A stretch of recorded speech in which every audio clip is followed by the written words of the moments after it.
Salute, comrades. This is Behind the Walls Talk with your founder, William McCallum, and I thank you for visiting this domain.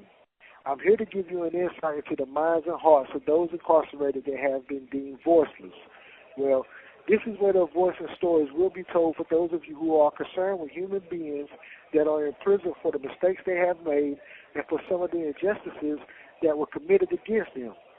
Resolutions for reform is the goal and objective looking to be attained. Now step into our world. Welcome to Behind the Walls Talk with your host, William McCallum.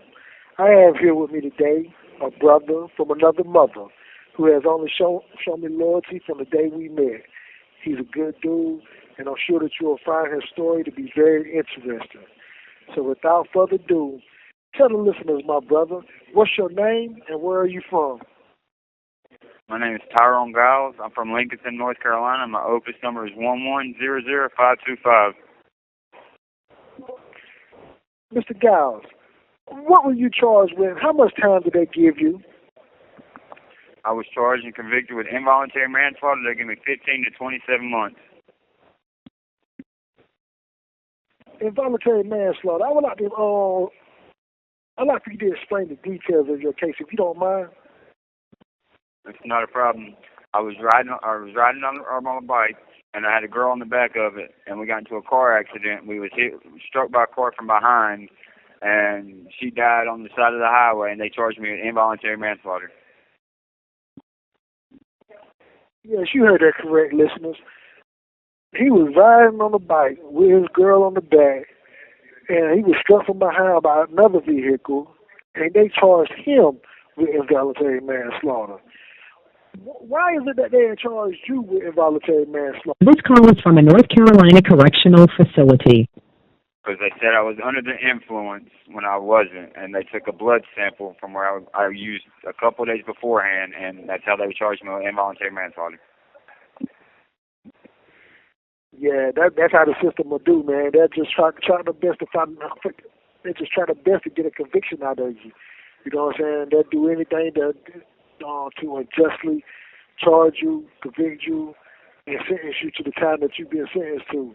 You know what I'm saying? And that ain't right because, you know what I'm saying, they went back and they drew blood, but they ain't got to do no breathalyzer at that moment, did they? No, they didn't do no breathalyzer. The only thing they did was draw blood at the hospital. Yeah, that's crazy right there, man. How long have you now been incarcerated? I've been incarcerated now going on 12 months. I've got 90 days left in my sentence. Okay, 90 days left, man. Do you have any children? If so, what are their names? And how old are they? I've got 2 boys and a girl. My first son's named Tyrone Guiles Jr. My second son is named Colton Thompson, and my daughter is named Delilah Rana Guiles. You know, how does having children while being incarcerated affect your time? How does it affect you? Like, I know it could have been hard on you and everything, especially being charged unjustly with the crime that they charged you with, convicted you of. So how does it affect your time? It's made it hard because I miss my kids every single day, and the only thing I do is try to make up for the time lost when I get home. But other than that... Hey, let me ask you something. When they actually charged you, convicted you of this crime, and the judge gave you your sentence, how did you feel at that moment, knowing that, you know, hey, she was on the back of your bike, and they ran into you. If they wouldn't have never ran into you, she'll still be alive.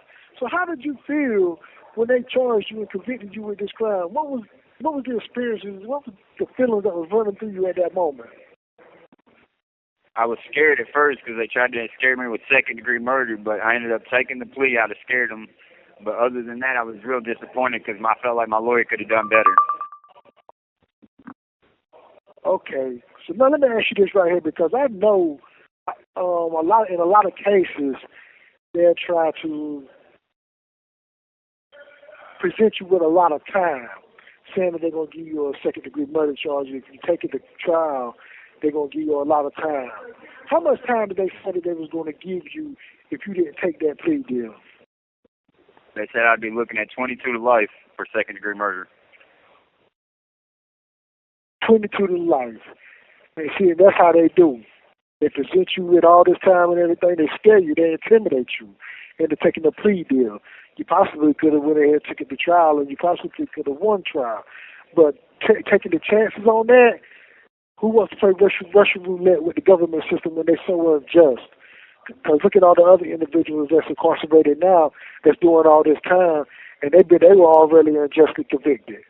So I could definitely understand your reason for taking a plea deal, but this system needs to change, though. We need to change the system on how they be intimidating us with all this time and trying to give us a plea deal just so they can get a conviction.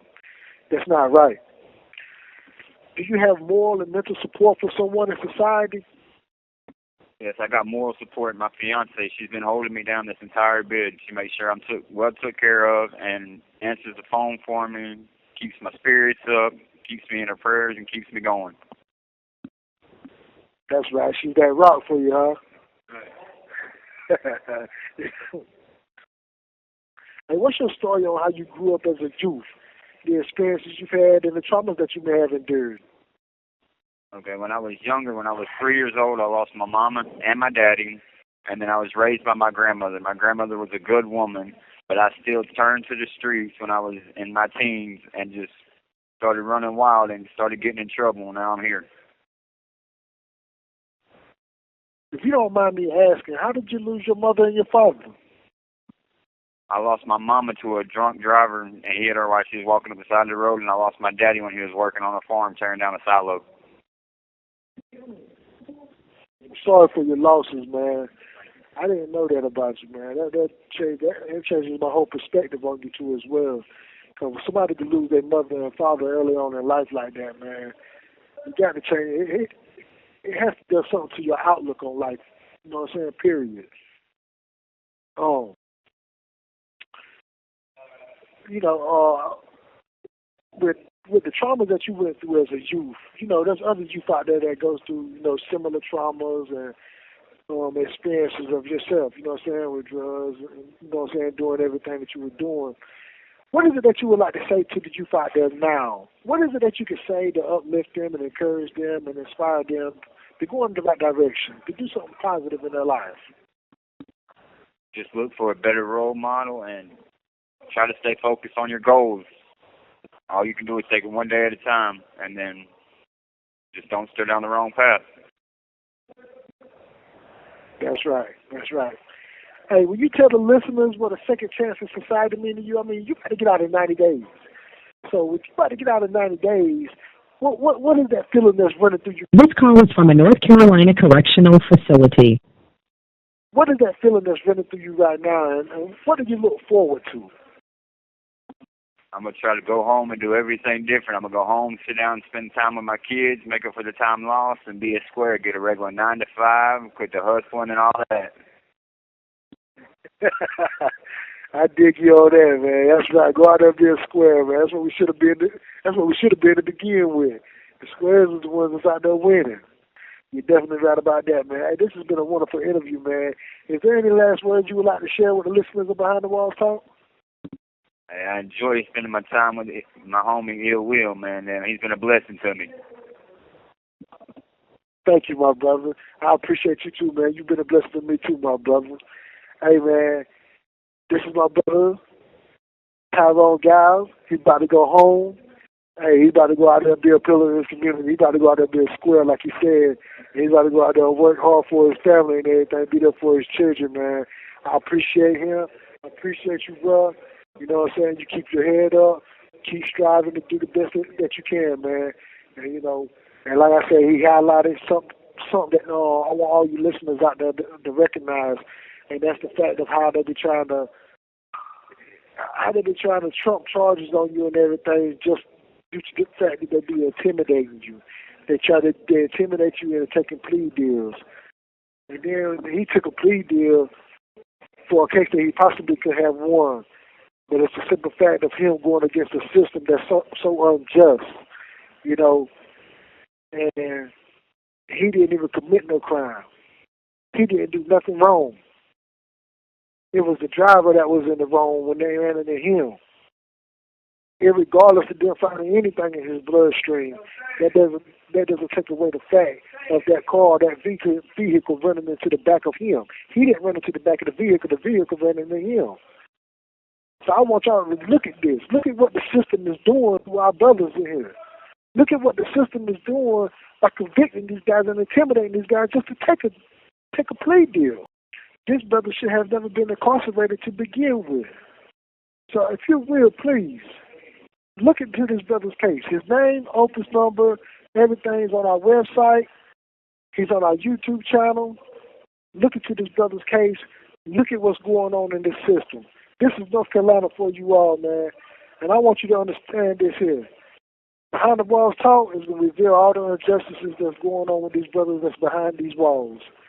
So with that said, thank you, my brother. Peace from Behind the Walls Talk.